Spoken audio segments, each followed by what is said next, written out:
Hello everyone, welcome to GoPrep. Myself Anureet, I am a physics teacher at GoPrep. I hope you all are doing great. और आप लोगों ने अभी GTSE का slot 1 exam दिया. कैसा हुआ आप लोगों का एग्जाम? आप मुझे कमेंट सेक्शन में लिख के बताइएगा, ठीक है?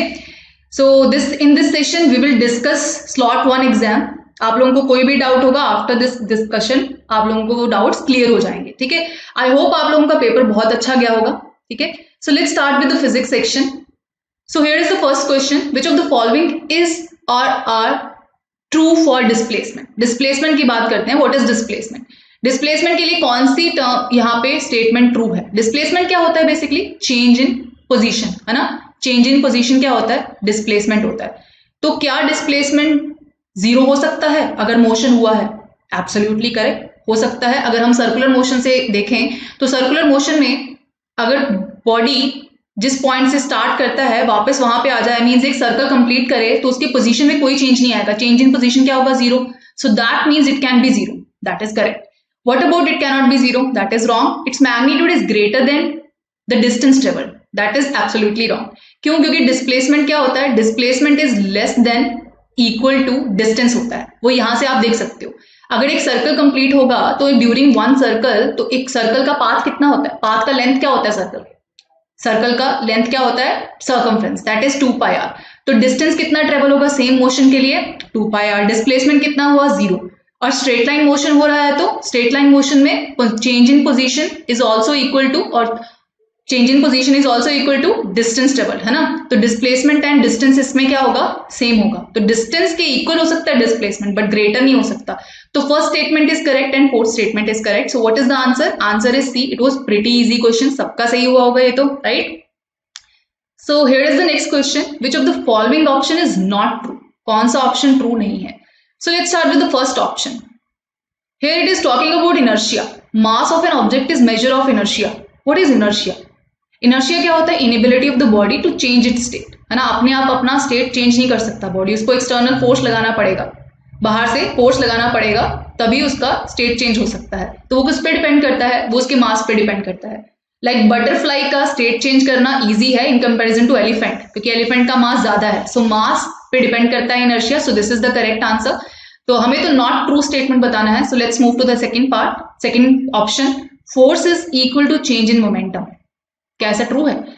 लेट्स सी फ्रॉम न्यूटन का सेकंड लॉ. न्यूटन का सेकंड लॉ क्या बताता है? Force is change in momentum upon time. Force is rate of change in momentum, right? So force is not equal to change in momentum. This is absolutely wrong. So it is equal to rate of change in momentum. Next is, so अपने पास answer तो आ गया है. Not true statement क्या है? Not true statement is B. But what about C? C कैसे correct है? वो बोल रहा है कि हाई जंप में जो एथलीट है वो कुशन के ऊपर जंप करता है. तो कुशन की जरूरत क्यों पड़ी? कुशन से क्या हुआ? वो बोल रहा है इंक्रीज हुआ उसका time of fall. Time of fall increase हुआ and hence decrease the effect of impact. Basically उसका टाइम ऑफ फॉल इंक्रीज करने का मतलब उसका time of contact with the ground increase किया हमने, ठीक है? Time of contact with the ground increase किया, तो उससे क्या हुआ? वो वहां से यहां से पता चलेगा न्यूटन के सेकंड लॉ से. Again change in momentum is equal to क्या होता है? F into T. F into T. So change in momentum क्या है? कांस्टेंट है. चाहे क्वेश्चन रखो, चाहे ग्राउंड के ऊपर सीधा जंप करो, क्योंकि वेलोसिटी जिस वेलोसिटी से वो हिट करेगा और फाइनल वेलोसिटी जीरो है, और जिस वेलोसिटी से हिट करेगा वो सेम ही होगा ग्राउंड के केस में भी, क्वेश्चन के केस में भी. तो चेंज इन मोमेंटम तो कांस्टेंट है. सो एफ इंटू टी प्रोडक्ट क्या है? कांस्टेंट है. तो अगर हमारा टाइम हम इंक्रीज कर दें तो इम्पैक्ट मींस फोर्स क्या हो जाएगा? डिक्रीज हो जाएगा. तो यही तो हम चाहते हैं, कम फोर्स लगे, है ना? सो this is correct. In an isolated system total momentum constant होता है. एग्जैक्टली. ये आइसोलेटेड सिस्टम क्या होता है? जहां पे एक्सटर्नल फोर्स नहीं लग रहा, कोई एक्सटर्नल फोर्स नहीं लग रहा. यहीं से देखिए एक्सटर्नल फोर्स जीरो है, तो चेंज इन मोमेंटम भी क्या हो जाएगा? Zero. So this is conservation of momentum. Conservation of momentum क्या होता है? जब एक्सटर्नल फोर्स जीरो लगता है तो मोमेंटम कंजर्व रहता है. There is no change in momentum. So our answer is B. Next question is, Jonathan placed a surface before a sound source to hear a distinct echo. उसने एक reflecting surface रखा एको को distinctly here करने के लिए. तो basically आपको बताना है कि वो सोर्स, और ये सोर्स है, सोर्स ऑफ साउंड है, ठीक है? यहाँ से साउंड जनरेट हो रहा है और यहाँ से वो रिफ्लेक्ट करके वापस आ रहा है, लाइक दिस, ठीक है? तो आपको बताना था कि कितने डिस्टेंस पे रखें, मिनिमम डिस्टेंस कितना पॉसिबल है. तो इसके लिए हम परसिस्टेंस ऑफ हियरिंग की बात करते हैं. परसिस्टेंस ऑफ हियरिंग क्या होता है? टाइम जिसके लिए, the time for which sensation of sound stage in brain, कोई भी प्रकार का जो साउंड का सेंसेशन है वो ब्रेन में अगर स्टे करता है, कितने टाइम के लिए स्टे करता है, 1/10 सेकेंड के लिए स्टे करता है। कितने टाइम के लिए? 1/10 सेकेंड के लिए। तो अगर सोर्स ऑफ साउंड ने जो साउंड जनरेट किया था और उसका एको दोनों मिक्स हो जाए तो डिस्टिंक्टली ब्रेन क्या नहीं कर पाएगा, डिस्टिंक्टली उसको डिफरेंट, मतलब उसको पता नहीं चलेगा एको कौन सा है और साउंड कौन सा है ना। तो बेसिकली डिस्टिंक्टली सुनने के लिए उसको क्या करना पड़ेगा, एको को आफ्टर 1/10 सेकेंड रीच करना पड़ेगा। तो time should be greater than equal to 1/10 second, should be greater than equal to, right? So time क्या होगा, distance upon time क्या होता है, speed होता है, right? So basically time क्या लिखेंगे हम, distance upon speed। हमें तो distance find करना है, तो distance upon speed is equal to क्या हो जाएगा, greater than equal to हो जाएगा 1/10 second, और speed हमें given है तो distance is equal to क्या हो जाएगा, speed upon 10।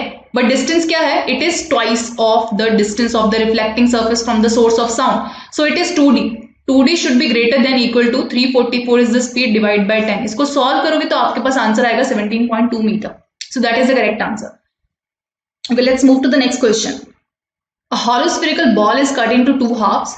एक बॉल लिया, उसको 2 हाफ्स में कट कर लिया। Let's do that. हमें जब भी आप क्वेश्चन सॉल्व करते हो ऑलवेज ट्राई कि आप एक डायग्राम बनाओ, क्योंकि visualisation is very important in physics, ठीक है। On inner surface of 1 half of the ball a shiny aluminium foil is pasted.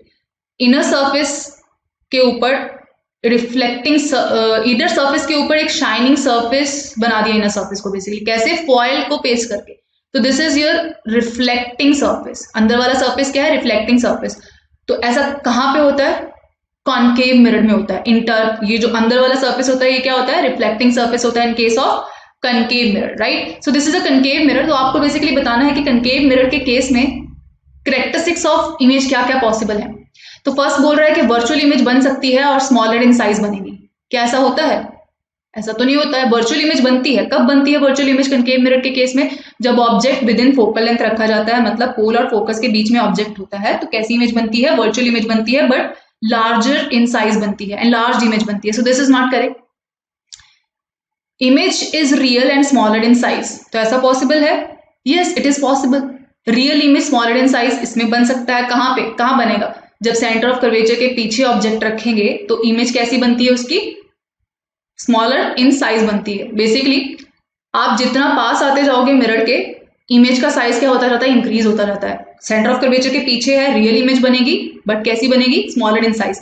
जैसे ही सेंटर ऑफ कर्वेचर को क्रॉस करोगे तो इमेज रियल बनेगी और लार्ज साइज की बनेगी जब वो एफ और सी के बीच में होगा, ठीक है। जैसे ही एफ को क्रॉस करेगा तो वर्चुअल इमेज बनेगी और वो कैसी बनेगी, एनलार्ज इमेज बनेगी। तो दीज आर द फैक्टर्स। तो अपने पास कौन कौन सी स्टेटमेंट सही है, second is correct, third is correct and fourth is also correct. So answer is C, correct answer is C. Great.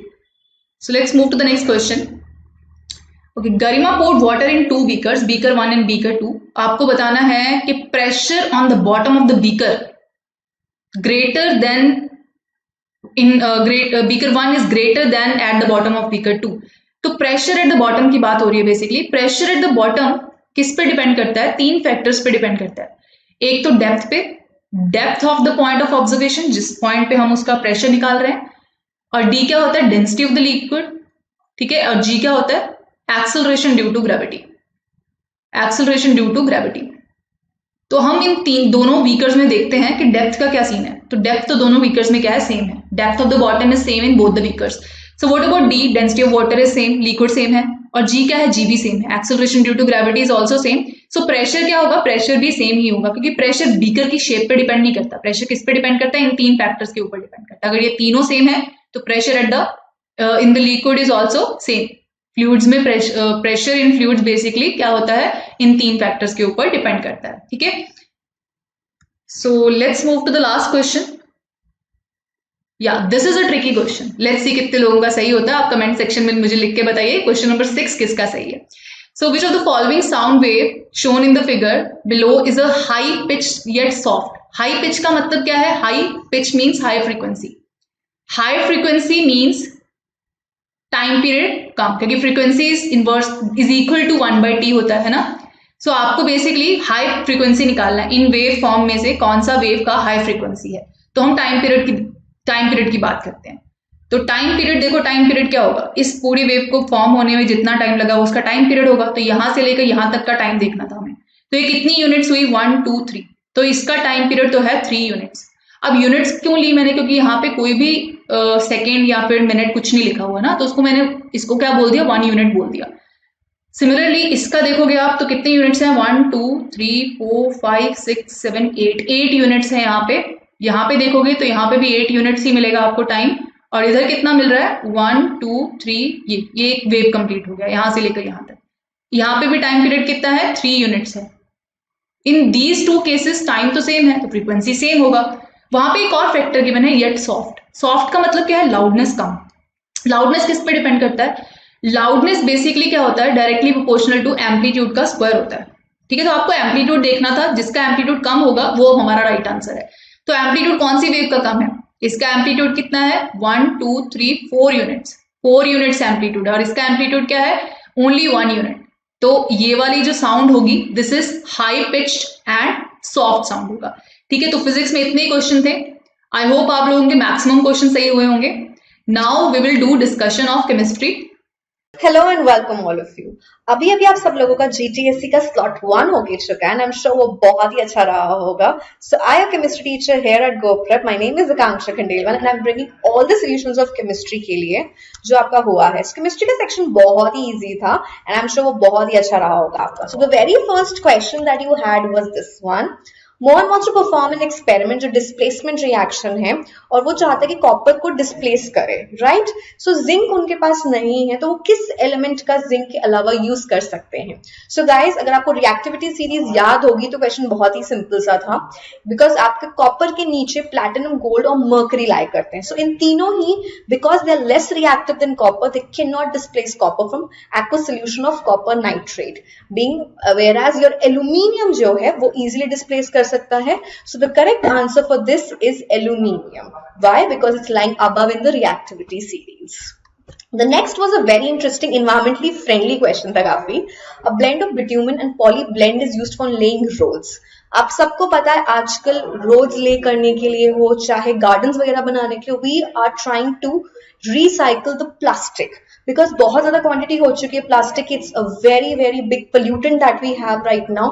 सो उसको किसी तरह से हम यूज कर सके। So we are recycling lots and lots of plastic waste. The government is looking into this. So the correct answer what you are thinking is right is your B, that is recycled plastic waste. That is what is known as your poly blend. The next is which of the following are examples of heterogeneous mixtures? So आप देख सकते हो heterogeneous का मतलब होता है there is no uniform composition, right? कोई uniformity नहीं है, मतलब लेयर्स बन रही है। अब जैसे फॉग है, और योर कोलॉइड्स, जितने भी कोलॉइड्स हो गए, आपके सस्पेंशंस हो गए, इन सबको हम क्या कहते हैं? इन सबको हम हेटेरोजेनस मिक्सचर्स कहते हैं, राइट? फॉग आपका कैसा है? कोलॉइड है, ठीक है। कैंडल आपकी mixture है। blood it is also a colloid. So you can see all these are examples 1 4 and 5. ये आपका correct answer option D होगा। टेबल सॉल्ट क्या हो गया? NaCl। तो ये कैसा हो गया? इट्स होमोजेनस थिंग, अकेली चीज है, राइट? कॉपर अकेला है अगेन। सो इसमें कोई मिक्सचर नहीं है। पहली चीज तो मिक्सचर्स पता करने हैं, यहाँ ये दोनों मिक्सचर्स ही नहीं है, राइट? होमोजेनस हेटेरोजेनस की तो बात ही नहीं आएगी इसमें। The next is you have to observe this graph carefully and straight lines कहाँ कहाँ है। सो आप देख सकते हो जब भी हमारा solid to liquid, melting point मतलब the temperature at which solid is converting into liquid, and when liquid converts into gas that is known as the boiling point, right? So जब भी हमारा phase change होता है, ठीक है, तब हमारा टेम्परेचर कांस्टेंट हो जाता है। जैसे मेल्टिंग पॉइंट हम कहते हैं 0 डिग्री सेल्सियस, एक फिक्स्ड टेम्परेचर है। बॉइलिंग पॉइंट आपका 100 डिग्री सेल्सियस, एक फिक्स्ड टेम्परेचर है। क्यों? क्योंकि उस टेम्परेचर पे सब्सटेंस सिर्फ हीट ले रहा होता है ताकि वो एक फेज से दूसरे फेज में कन्वर्ट हो सके।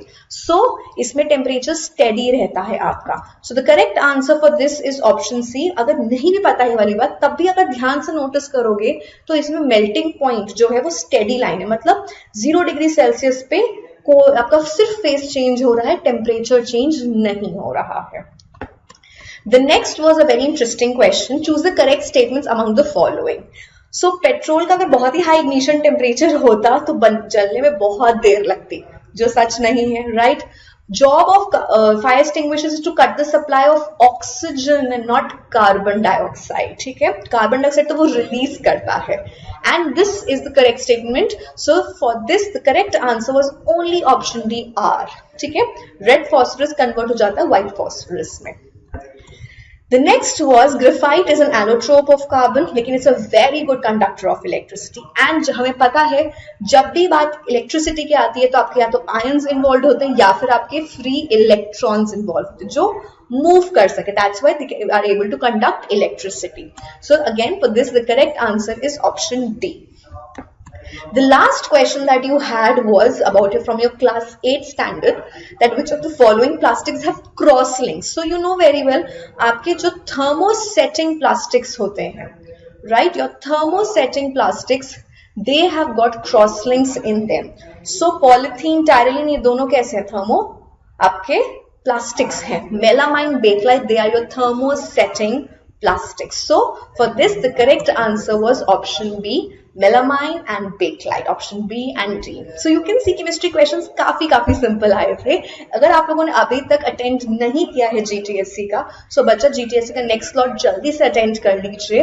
Now we'll be moving towards the next section. Thank you. Hello everyone. I hope your GTSC exam was good and you find the questions interesting too. And you guys are also very much curious about to know the answer. So I am here, Abha Pandey. I'll discuss the biology questions with you guys. So the first question in the biology part was, which structure helps sperm in penetrating the ova? तो कौन सा structure है जो sperm को ओवा में penetrate करने में हेल्प करता है? So first of all, let us understand what actually this sperm is. So guys, we have sex cells, okay, which we also called as gamete. In male, the sex cell is the sperm, while in female, the sex cell is ova, okay. So fine, what happened for the process of fertilization? The sperm needs to penetrate, as you can see over here, it needs to penetrate this wall of the ova. Then only the nucleus of both the cell will fuse and it will lead to fertilization. So the question is saying which structure helps to penetrate the ova. As you can see over here, this structure, we call it as acrosome. So dear, this particular structure, which is a cap-like structure over the head, it helps to penetrate the wall of the ova. How it helps? It helps to secrete. It helps to penetrate by secreting an enzyme known as hyaluronidase, okay, which helps to penetrate the ova wall. So the correct answer is option B. I hope आपका answer correct था. So let us discuss the second question. So the second question in the biology part is, smaller cells are more efficient according to the assertion, while the reason is saying they can absorb substances better due to the higher surface area to volume ratio. Okay. So first of all, as you all know, अगर हमारे पास जितने ज़्यादा gate होंगे in our house, the things can enter very well. So let us understand it with the surface area volume ratio. So let us consider that this is a cell which is in the form of cube. Let us consider, okay, and this is another cell. So as you can see, this is the larger one. तो बच्चा इसका size मैं मान लेती हूँ 1 centimeter है, and the size for this is 2 centimeter. And you guys know for cube the size is equal all over. So what is the surface area of the cube? You all know that is it is 6a square, the surface area, and the volume is a cube. Okay, so the surface area for this particular cell will goes like 6 1 square, which will be equal to 6, and the volume will be 1 cube, which will be equal to 1. तो बच्चा surface area volume का ratio क्या हो गया? 6 हो गया. ठीक है. If we talk about the larger one, as you can see over here, the surface area will be 6 into 2 square, which will comes around 24, and the volume will be 2 cube, which will come around 8. So the surface area by volume ratio will be 3. So बच्चा higher surface area volume ratio किसका हुआ? Higher surface area volume ratio किसका हुआ बच्चा? Smaller cell का हुआ. मतलब volume तो बढ़ रहा है, as you can see over here, volume के कंपैरिजन में सरफेस एरिया उतना नहीं बढ़ा, so that it can absorb the things more efficiently in the term of large cell.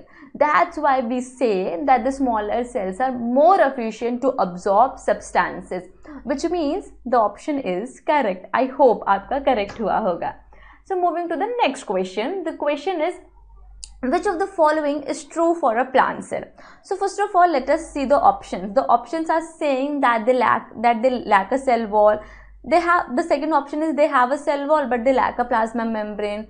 The third one is saying that they have both, and the fourth one is saying they do not have either the cell wall or the plasma membrane. So dear, if we talk about the plant cell, it has cell membrane. Outside the cell membrane, dear, it has another covering which we called as cell wall, okay, which provides rigidity to the plant cell, and it is made up of cellulose. ठीक है. और बच्चा cell membrane को और किस नाम से जानते हैं? Cell membrane is also known as plasma membrane, which means the plant cell have both the cell wall as well as the plasma membrane. So which option is correct? Option C is the correct. Moving to the next question. The question is, curd formation in milk depends on which of the following reaction? So पहले just tell me, what do you guys think? Which bacteria is responsible for the formation of curd? You all know that the bacteria Lactobacillus is involved for the formation of curd. मतलब कौन सा bacteria involve होता है बच्चा? Lactobacillus involve होता है curd के formation में. ये लैक्टोबैसिलस क्या करता है? It break down lactose, the sugar which is present in the milk. So what it do? It break down this lactose into lactic acid. और क्या इसको ऑक्सीजन की जरूरत होती है? No, it does not require. So किसका formation हुआ बच्चा? लैक्टिक एसिड का फॉर्मेशन हुआ. Hence and there is no involvement of the oxygen. The reaction take place in the absence of oxygen. We call it as fermentation, and hence the formation is of lactic acid, which call such fermentation as lactic acid fermentation. That's why the option D is the correct option. Moving to the next question. The question is saying match the following. आपको match करना है column A से relevant जो column B में options हैं. So as you can see, what do you guys mean by cotyledon? You all know that cotyledons are the seed leaves. Seed को nutrition provide करती हैं. If we talk about, let us see, if we talk about the flowers, कौन से plants में present होता है? The flowering plants, which are angiosperms, and the grams, they are dicotyledons. And deodar is a gymnosperm plant, which means they have naked seeds. So the correct option is A का third. So A का third कौन से में है? You can see over here, only in C. So smart work. ठीक है? So C is the correct answer. Moving to the next question. The first triploblastic animals were. So first of all, let us talk about what do you mean by triploblast. Triploblast होता है बच्चा means presence of all the 3 germ layers. So ऐसा animal जिसमें तीनों की तीनों germ layers present हैं. कौन कौन सी बच्चा? The ectoderm, the middle one, that is the mesoderm, and the endoderm. तो ऐसे एनिमल्स जिनमें ये तीनों प्रेजेंट होती हैं, the ectoderm, the mesoderm and the endoderm, such animals are called as triploblastic animals. So the first phyla जो कि triploblastic था बच्चा, वो प्लेटीहेल्मिन्थ्स था. So the correct answer is option A. Moving to the next question. DNA densely bound by histones. सो उनके साथ क्या होता है? Will be readily accessible for transcription. Means क्या इनमें ट्रांसक्रिप्शन ईजिली एसेसिबल, आराम से इनका ट्रांसक्रिप्शन हो सकता है. Be saying will not be easily accessible for transcription, मतलब इनका ट्रांसक्रिप्शन उतना ईजी नहीं है. सी सेइंग कभी भी इनका ट्रांसक्रिप्शन नहीं हो सकता.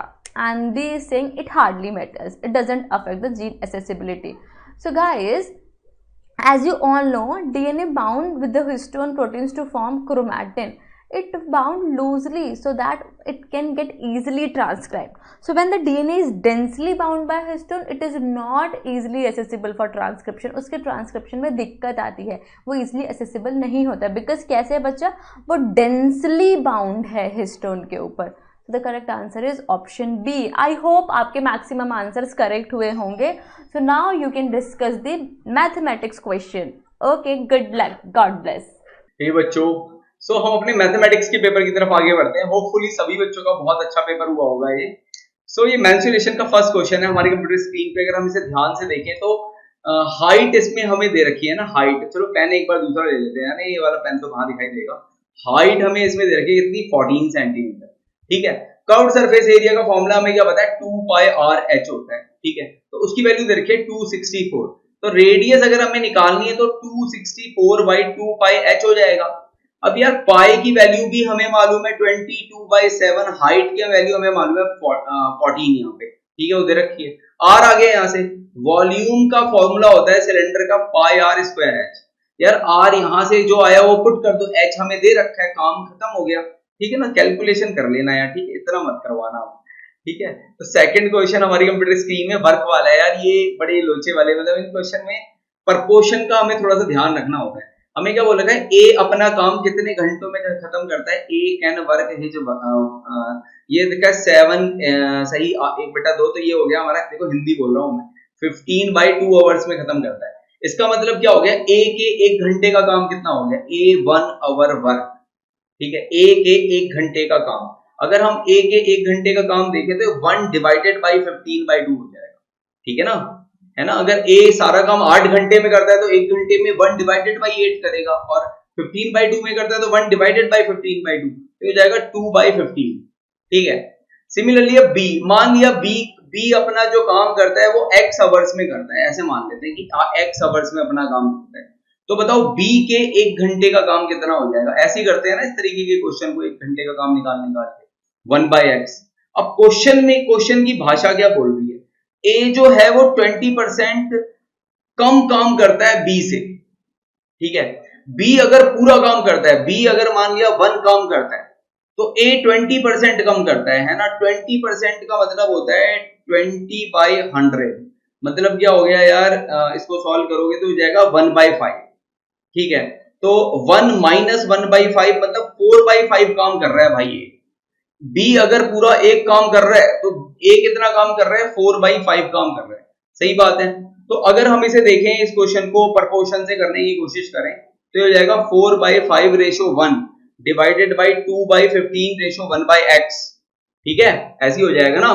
ए के काम का रेशो ओवर बी के काम का रेशो इज इक्वल टू ए के काम का रेशो ओवर बी के काम का रेशो। दोनों तरफ ये लिखेंगे कि नहीं लिखेंगे यार, ए का काम इतना ही है ना 4/5, बी के काम से 20% कम, और ये बी का काम है पूरा। ठीक है, तो यहां से x की वैल्यू कैलकुलेट करो यार, 6 आ जाएगी। ठीक है, कर लेना अपने आप से।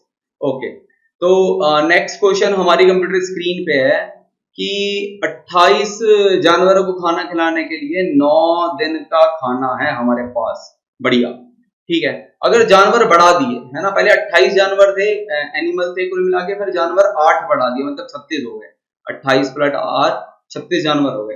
तो 28 जानवर 9 दिन में खा रहे थे, इनवर्सली प्रोपोर्शनल का होता है। तो नंबर ऑफ जानवर बढ़ाएंगे तो दिन क्या होंगे, कम होंगे यार। सही बात है कि नहीं है। तो मतलब वी कैन से कि 28 जो है वो इनवर्सली प्रोपोर्शनल होगा 9 के। सिमिलरली 36 जो होगा वो इनवर्सली प्रोपोर्शनल होगा x के। तो हम इसे ऐसे बोल सकते हैं 28 × 9, 9 को इधर ले जाएं, जो प्रोपोर्शनलिटी कांस्टेंट होगा वो सेम होगा। सही बात है, इज इक्वल टू 36 × x। दोनों k के इक्वल होंगे ना, मतलब यहां से क्या आ जाएगा 28 इज इक्वल टू k/9, यहां से क्या आ जाएगा 36 इज इक्वल टू k/x। तो k दोनों तरफ बराबर हो गया प्रोपोर्शनलिटी कांस्टेंट। तो यहां से यार निकाल लो यार, x क्या आ जाएगा, 7 दिन आ जाएगा, 4 दे या 7 आ जाएगा इसका आंसर। ठीक है, चलो 24 क्वेश्चन यार, एनुअल, ये तो बहुत आसान है यार, ये मुझे बताने की जरूरत नहीं है। कंपाउंड इंटरेस्ट का फॉर्मूला आई होप कि हर बच्चे को यहाँ पर आता हो। यहाँ पर n दे रखा है 2, p दे रखा है हमें 5000, a दे रखा है 5832, r निकालना है। तो अब इतनी कैलकुलेशन मैं तो करूंगा नहीं, है ना, तो आप ही करोगे ये कैलकुलेशन, तो आप कर लीजिएगा। ठीक है, तो ये आंसर आ जाएगा इसका। तो next question on our computer screen is कि एक आर्टिकल है वो गेन ऑफ 5% पे सोल्ड करते हैं। तो पहले तो मान लीजिए जो निकालना है उसको मान लो कुछ कॉस्ट प्राइस x है। ठीक है, तो गेन के बाद जो कॉस्ट प्राइस होगा वो होगा ना x प्लस उसका 5%। ठीक है, तो 5% ऑफ x, तो ये हो जाएगा 1.05x। 5% का मतलब होता है 5/100। और लॉस भी 5% का, तो लॉस के बाद जो कॉस्ट प्राइस होगा वो होगा x माइनस 5% ऑफ x, मतलब 0.95x हो जाएगा। ये सही बात है। तो अभी बोला है कि एक आदमी को 5 रुपए ज्यादा मिलते हैं, मतलब gain minus loss, we can say 1.50x minus 0.95x, ये 5 रुपए है। तो यहां से 0.10x 5 आ गया, x की वैल्यू आ जाएगी 50, ठीक है ना, यही निकालना है हमें जी। सो हो गया ना यार। नेक्स्ट क्वेश्चन, एक नंबर है जब उसे हम 27.5 की वैल्यू होती है यार 54 प्लस 1 55/2, इतने परसेंट का मतलब होता है 1/100, इतने से किसी नंबर को अगर डिक्रीज करते हैं तो वो 87 से रिड्यूस हो जाता है। कितने से रिड्यूस हो जाता है? 87 से रिड्यूस हो जाता है। तो इससे यार आप वैल्यू निकाल लोगे यार, है ना, x की वैल्यू निकाल लोगे, ये आता है यार ये सभी बच्चों को, ठीक है। नेक्स्ट क्वेश्चन क्या है भाई, नंबर ऑफ बॉयज और गर्ल्स का रेशो, मतलब मान लिया 7x बॉयज हैं तभी तो वो रेशो आएगा ना, मान लिया 5x क्या है हमारी गर्ल्स हैं, तो इनका रेशो हमें कुछ दे रखा है, तो 7x plus 5x, sorry boys जो है वो गर्ल्स से 8 ज्यादा है, तो यहां से 2x 8 आ गया, x आ गया 4, ठीक है। तो गर्ल्स बॉयज हो गए 28, गर्ल्स 4 डाला हो गए 20, 28 प्लस 20 is 48, ज्यादा जल्दी हो रही है मेरे को कुछ, है ना, तो ठीक है, समझ में आ रही है आपको बात? हाँ जी। सो नेक्स्ट क्वेश्चन यार माइनस कॉमन लो, फैक्टराइज ही तो करना है, कौन सी दही जमानी है, मतलब कौन सा बड़ा काम करना है। तो अब आप इसमें देखो यार ध्यान से कि हम इसमें इसे लिख सकते हैं -24y, और प्लस में क्या लिख सकते हैं, प्लस में y लिखना पड़ेगा यार यहाँ पे, ठीक है। तो यहाँ से क्या कॉमन आ रहा है, 8y कॉमन आ रहा है, y माइनस 3 बच रहा है, प्लस 1 कॉमन आ रहा है, y माइनस 3, तो 8y प्लस 1, और ये जो माइनस बाहर है इसे y माइनस 3 से मल्टीप्लाई करोगे तो 3 माइनस y, ठीक है। ऐसा ऑप्शन कौन सा है, बी आंसर है भाई, ठीक है। फैक्टराइज करना आता है ना सभी बच्चों को। तो 6x5 9 से डिविजिबल होना, 9 से डिविजिबिलिटी का, 3 से डिविजिबिलिटी का मतलब होता है सारे नंबर्स का सम 3 से डिविजिबल हो, 9 से डिविजिबिलिटी का मतलब सारे नंबर का सम 9 से डिविजिबल, ठीक है। तो 6 और 5 होता है 11 प्लस x 9 से कब डिविजिबल होगा, ठीक है, 1 होगा नहीं, 4 पे नहीं, 7, हाँ भाई 11 प्लस 7 18 9 से डिविजिबल है, तो 675 वो नंबर है, ठीक है, C is the answer. Okay next question, यार ये तो फैक्टराइज करके करो यार, क्वेश्चन निकालना है, डिवाइड करके कर सकते हो और फैक्टराइज करके भी इस क्वेश्चन को कर सकते हो। आप इस क्वेश्चन को सॉल्व करो, 2x कॉमन आ रहा है, अंदर क्या बच रहा है x प्लस 1, यहाँ से 1 कॉमन आ रहा है, अंदर क्या बच रहा है x प्लस 1, ठीक है। तो ये हो जाएगा 2x plus 1 into x plus 1, इसको x प्लस 1 से डिवाइड करूंगा तो कैंसिल ही हो गया, ये आ गया हमारा, क्या आ गया, क्वोशिएंट, ठीक है। देखो बिजली की रफ्तार से चल रहे हैं ना हम, चलना पड़ेगा भाई ऐसे। तो 648 को अब फैक्टराइज करो यार, इसको फैक्टराइज करो, प्राइम फैक्टराइजेशन आता है ना सभी बच्चों का, तो मैं तो रट के आया हूं कि यही होगा, शायद यही होना चाहिए यार, देख लेना है ना। तो अब ये अकेला 3 है, इसके साथ भी 2 और 3 होने चाहिए ना, तभी तो क्यूब होगा, ये परफेक्ट क्यूब, ये तो क्यूब है, ये भी क्यूब है, 2 और 3 तो परफेक्ट क्यूब है, ठीक है। Next question, square of a proper fraction, को प्रॉपर फ्रैक्शन हो गया मतलब जो प्रॉपर फ्रैक्शन हो, ठीक है। जैसे आप 1/2 वाला एग्जांपल ले लो, आप बोलोगे सर आप यही क्यों एग्जांपल ले लो, क्योंकि इसकी कैलकुलेशन मुझे आती है ये सिंपल है ना, 1/2 मुझे पता है 0.5 है, 1/4 मुझे पता है 0.25 है, 0.25 छोटा है ना 0.5 से, तो छोटा हो गया ना आंसर यार, बी आंसर हो गया, स्मॉलर देन द फ्रैक्शन, ठीक है। 33 में आ जाते हैं यार, किस नंबर से मैं इस भाई को डिवाइड करूं, ठीक है, कौन सा नंबर डिवाइड में हो कि आंसर आ जाए 4/9 की पावर -2, ठीक है। तो मैं तो करूंगा नहीं इस क्वेश्चन को, x आ जाएगा यहाँ पे, और ये माइनस में पावर है तो ये तो ऊपर पहुंच जाएगा दूसरी साइड, और ये माइनस की पावर ये नीचे आ जाएगा, ठीक है। तो यार इसको थोड़ा सॉल्व कर लेना, ठीक है, इसको क्या कर लेना, सॉल्व कर लेना जी, यही x की वैल्यू आपकी। ओके नेक्स्ट क्वेश्चन, कौन सा नंबर घटाऊं what number be subtracted from this to get this, यार ये सब भी बताना पड़ेगा क्या, अब ये सब भी बोलना पड़ेगा क्या, अब बताओ। तो ये सिंपल -1/4 आ जाना चाहिए, ठीक है।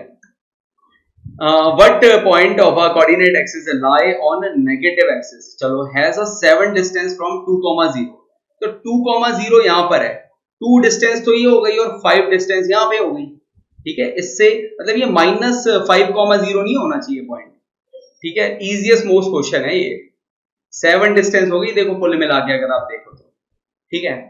तो 36 क्वेश्चन क्या बोल रहा है कि द डिस्टेंस बिटवीन ओरिजिन और x, 4 के बीच का डिस्टेंस, x माइनस 0 का स्क्वायर 4 माइनस 0 का स्क्वायर इसका रूट इज इक्वल टू 5, दोनों तरफ स्क्वायर कर दो, ये आ गया x स्क्वायर आ गया 25 माइनस 16 मतलब 9 आ गया, मतलब ये आ गया प्लस माइनस 3 बिना कुछ सोचे।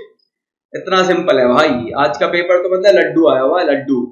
इसको सिंप्लीफाई करके क्या आता है, अब देखो रूट 5 तो कॉमन आ रहे हैं ना दोनों में से, तो 2/5 प्लस 10, तो 2 से ऊपर नीचे मल्टीप्लाई कर लो, ये हो गया 5/10, मतलब ये हो गया 1/2 रूट 5, ठीक है यार, मतलब रूट 5/2 कितना आसान है, इससे लड्डू पेपर आपको नहीं मिलने वाला। 2/5 और 2/3 के बीच में कौन सा नंबर हो सकता है, ठीक है, तो इसकी वैल्यू निकाल के भी देख सकते हो। 2/5 से बड़ा तो 3/5 है ना यार, 2/3 को अगर आप कैलकुलेट करोगे तो 0.6 समथिंग आएगा, 6 है ना, और इसको कैलकुलेट करोगे तो आई थिंक 0.4 समथिंग आएगा। अच्छा 3/5 को कैलकुलेट करते हैं तो क्या आता है, 5 छक्का 30, यार 3/5 तो लग रहा है यार मेरे को, है ना, 3/5 इन दोनों के बीच में ही तो है, बस काम खत्म, चलो आगे नहीं सोचना। मतलब इस ये तो देखो कितना मुश्किल क्वेश्चन होता है कि आप x की जगह ऐसे सब्स्टिट्यूट कर दो, वाह, मतलब इतना मुश्किल क्वेश्चन बनाते हुए रूह नहीं काफी है ना एग्जामिनर की, ये कट गया, मैं ही बना रहा था यार हाँ जी, तो बहुत ही सिंपल है लड्डू। लास्ट क्वेश्चन यार, 2 इसका एक जीरो है, 2 इसका एक जीरो है तो क्या आ गया, 2 into 2 cube minus 5 into 2 square plus 2a plus b, ठीक है, ये जीरो है, मतलब इस पे फंक्शन की वैल्यू क्या है, जीरो है, मतलब ये 8 माइनस 5 चौक 20 प्लस 2a प्लस b बराबर है जीरो। यहां से a और b में एक इक्वेशन आ गई, एक जीरो जीरो है, मतलब b की वैल्यू भी जीरो आ गई, f0 जीरो से क्या आ गया, b जीरो आ गया, तो b तो भाई जीरो ही आ गया है ना। a की वैल्यू कितनी आ जाएगी यार, कैलकुलेट करते हैं, सिर्फ लास्ट क्वेश्चन है, 20 माइनस 8 मतलब क्या हो गया 12, a आ गया हमारा 20 माइनस 8 ही आ रहा है ना यार, 20 माइनस 8 ही आ रहा है, कुछ गलती तो नहीं करे, 8 दूनी 16 आएगा ना यार, कोई बता ही नहीं रहा कोई बच्चा, लास्ट क्वेश्चन गलत करा देते अभी तुम, तो ये आ गया 2a आ गया 4, तो a आ गया 2, है ना, a is the answer, a is the answer, ठीक है। तो प्यारे बच्चों अब आगे बढ़ते हैं नेक्स्ट पेपर की तरफ। Thank you so much for giving your time. Hey guys, what's up? So welcome to GoPrep's live online coaching, and this is me Avi Arora, and here to discuss with you the aptitude section of the slot 1 of GTSC. GTSC slot 1 का aptitude section यहाँ पर मैं discuss करने रहा हूँ. So I hope all of your paper went well, and do let me know how did you find the aptitude section, and with that let's have a look at all the questions of aptitude. So let's get going. The first question after the 40 questions of SAT, science or maths quiz 40 questions के बाद we have 10 questions of aptitude, and let's get through all these 10 questions. The first question is in a certain language Madras is coded as JXA OXP. That means M का क्या code है हमारे पास बच्चों, we have M coded as J. Similarly, A is coded as X. So we can easily identify that J और M के बीच में there are two alphabets, J, K, L, M. K and L के बाद है J. तो हमें यहाँ पर दो स्किप करने हैं, दो पहले वाले चाहिए। तो सिमिलरली अगर बॉम्बे है तो B की जगह हमारे पास आ जाएगा दो पहले, A स्किप किया, Z स्किप किया, Y, Z, A, B, A और Z स्किप किया, ठीक है। सिमिलरली O की जगह दो पहले जाना है, तो J, K, L, M, N, O, ठीक है, L फिर MN स्किप किया, O आ जाएगा, तो O की जगह हमको L डालना है। सिमिलरली M की जगह J आ जाएगा, and you can easily observe that answer for this question is going to be A. इसका आंसर आ जाएगा अपने पास A. Next question, find a set of figures which have similar characteristics choosing from the given alternatives. So if you would observe in all the figures, you could see that in the first one you have the circles in one ends. हर एक end में एक circle है, और ये same pattern आपको दिखेगा D में भी है कि एक क्लोज्ड फिगर है एट वन एंड, बाकी सब जगह क्लोज्ड फिगर नहीं है, एक क्लोज्ड फिगर दिख रहा है ए और डी में ऑन वन एंड, और दूसरी जगह पे क्या है, स्ट्रेट पॉइंट है, मतलब कि कोई और फिगर नहीं है। तो answer for this is going to be C, D and A. 43rd, the interchange of which of the following numbers and signs or signs in the alternative. तो आपको चेंजेस करने हैं, वन बाय वन आप check करोगे. तो if you interchange multiply with plus, मतलब कि जहां जहां मल्टीप्लाई था वहां प्लस डाल दिया, प्लस की जगह मल्टीप्लाई डाल दिया, then the equation satisfies. So you can simply see 20 multiplied by 3 plus 6 multiplied by 8 minus 32. So this is 60 plus 48 minus 32, which is exactly 76. और ये चाहिए हमको, इसका आंसर आ जाएगा डी की आप मल्टीप्लाई और प्लस को इंटरचेंज कर दो. नेक्स्ट क्वेश्चन रीअरेंजिंग का है. 6 elephants PQRSTU are weighed. The elephant U is heavier than R. U जो है वो R से heavier है, but lighter than T. ठीक है. और क्या बोल रहा है? Elephants P and S are of same weight. Okay, fine. What else? Q is lighter than P. Q is lighter than P, and R is heavier than S. R is heavier than S. Now you could see Q जो है वो P से कम है, but P is equal to S. S is less than R. S is less than R, and even R is less than U. और U क्या है? U is less than T. U is heavier than R but lighter than T. Lighter than T मतलब यहाँ पर T का wait ज्यादा है, तो U का जो वेट है वो T से भी कम है. सबसे ज्यादा कौन है? सबसे हेवीएस्ट आ गया T और लोवेस्ट आ जाएगा Q. So we need to find the heaviest one, वो जाएगा B, T. Next one. Analogy है 26 is to 5. 26 से 5 कैसे आया? 26 से 5 कैसे आया? मतलब 5 क्या है? 26 मतलब 5 स्क्वायर प्लस 1. तो 65 में से एक सब्ट्रैक्ट करके स्क्वायर रूट लेना है. 65 में सब्ट्रैक्ट किया, 64 आया, स्क्वायर रूट लिया, 8 आया. C8 is the answer. If water is called air, air is free, free is sky, sky is sea, sea is fire. Where do aeroplanes fly? Aeroplanes fly in sky, but sky is called sea. तो इसका आंसर हो जाएगा DC. Next, in a row of boys, Vishal is 7th from left and Kamal is 11th from right. Interchange किया, same वही फंडा है. Interchange करने पे Vishal is 13th from left. तो Vishal 13th from left है और पहले वो 7th था. That means 7th from left है वो 13th from left हो गया है और 11th from right है. तो net position क्या जाएगी उसकी? Net number of total of people is 13 plus 11 minus 1, क्योंकि हम एक प्लेस को दो बार काउंट कर लेते हैं, ये हम सबने फॉर्मूले पढ़े हुए हैं. 23rd पोजीशन है, टोटल 23 पीपल. अब वो कह रहा है what is the new position of Kamal. Kamal कहाँ है?